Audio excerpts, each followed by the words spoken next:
Audio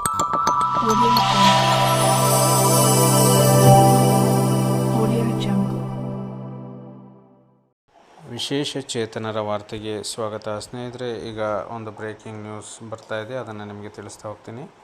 ವಿಶೇಷ ಚೇತನರ ವಾರ್ತೆ ಮೊದಲ ಬಾರಿ ನೋಡ್ತಾ ಇದ್ದರೆ ದಯವಿಟ್ಟು ಚಾನಲನ್ನು ಸಬ್ಸ್ಕ್ರೈಬ್ ಮಾಡ್ಕೊಂಡು ಹೈಪ್ ಬಟನನ್ನು ಪ್ರೆಸ್ ಮಾಡಿ ನಿಮಗೆ ಪ್ರೋತ್ಸಾಹ ನೀಡಬೇಕಂತೇಳ್ಬಿಟ್ಟು ಕೋರ್ತಾ ಇದ್ದೀನಿ. ಇಂದು ನಡೆದ ಸಚಿವ ಸಂಪುಟದ ಸಭೆ ಕುರಿತು ಬಿಗ್ ಅಪ್ಡೇಟ್ ಇದೆ. ದೌರ್ಜನ್ಯದಿಂದ ಸಾವನ್ನಪ್ಪಿದ ಪರಿಶಿಷ್ಟ ಜಾತಿ ಪರಿಶಿಷ್ಟ ಪಂಗಡ ವ್ಯಕ್ತಿಗಳ ಅವಲಂಬಿತರಿಗೆ ಗ್ರೂಪ್ ಸಿ ಮತ್ತು ಗ್ರೂಪ್ ಡಿ ಕೇಡರ್ ಹುದ್ದೆಗಳಲ್ಲಿ ಅನುಕಂಪ ಆಧಾರದ ಮೇಲೆ ಸರ್ಕಾರಿ ಉದ್ಯೋಗ ನೀಡಲು ಸಚಿವ ಸಂಪುಟ ಅನುಮೋದನೆ ನೀಡಿದೆ.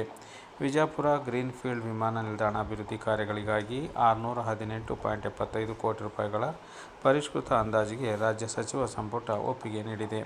ಇಂದು ಮುಖ್ಯಮಂತ್ರಿ ಸಿದ್ದರಾಮಯ್ಯ ಅವರ ನೇತೃತ್ವದಲ್ಲಿ ನಡೆದ ಸಚಿವ ಸಂಪುಟ ಸಭೆಯ ನಂತರ ಸುದ್ದಿಗಾರರಿಗೆ ಮಾಹಿತಿ ನೀಡಿದ ಕಾನೂನು ಮತ್ತು ಸಂಸದೀಯ ವ್ಯವಹಾರಗಳ ಸಚಿವ ಎಚ್ ಕೆ ಪಾಟೀಲ್ ಅವರು, ಎಟಿಆರ್ ವಿಮಾನಗಳ ಬದಲಿಗೆ ದೊಡ್ಡ ವಿಮಾನಗಳ ಲ್ಯಾಂಡಿಂಗ್ ಅನುಕೂಲವಾಗುವಂತೆ ವಿಮಾನ ನಿಲ್ದಾಣವನ್ನು ಅಭಿವೃದ್ಧಿಪಡಿಸಲಾಗುವುದು ಎಂದು ತಿಳಿಸಿದರು.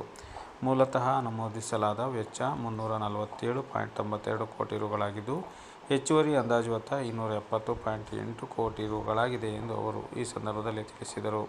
ಕೊಡಗು ಇನ್ಸ್ಟಿಟ್ಯೂಟ್ ಆಫ್ ಮೆಡಿಕಲ್ ಸೈನ್ಸ್ನಲ್ಲಿ ಹೃದ್ರೋಗ ಘಟಕವನ್ನು ಸ್ಥಾಪಿಸಲು ಅಗತ್ಯವಿರುವ ವೈದ್ಯಕೀಯ ಉಪಕರಣಗಳನ್ನು ಸಾರ್ವಜನಿಕ ಖಾಸಗಿ ಸಹಭಾಗಿತ್ವದಲ್ಲಿ ಅಂದಾಜು 10.89 ಕೋಟಿ ರು ವೆಚ್ಚದಲ್ಲಿ ಖರೀದಿಸಲು ಸಚಿವ ಸಂಪುಟ ಅನುಮೋದನೆ ನೀಡಿದೆ.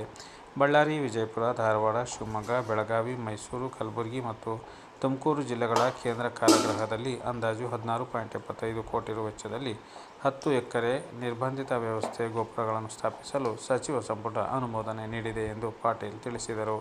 ದೌರ್ಜನ್ಯದಿಂದ ಸಾವನ್ನಪ್ಪಿದ ಪರಿಶಿಷ್ಟ ಜಾತಿ ಪರಿಶಿಷ್ಟ ಪಂಗಡಗಳ ವ್ಯಕ್ತಿಗಳ ಅವಲಂಬಿತರಿಗೆ ಗ್ರೂಪ್ ಸಿ ಮತ್ತು ಗ್ರೂಪ್ ಡಿ ಕೇಡರ್ ಹುದ್ದೆಗಳಲ್ಲಿ ಅನುಕಂಪ ಆಧಾರದ ಮೇಲೆ ಸರ್ಕಾರಿ ಉದ್ಯೋಗ ನೀಡಲು ಸಚಿವ ಸಂಪುಟ ಅನುಮೋದನೆ ನೀಡಿದೆ.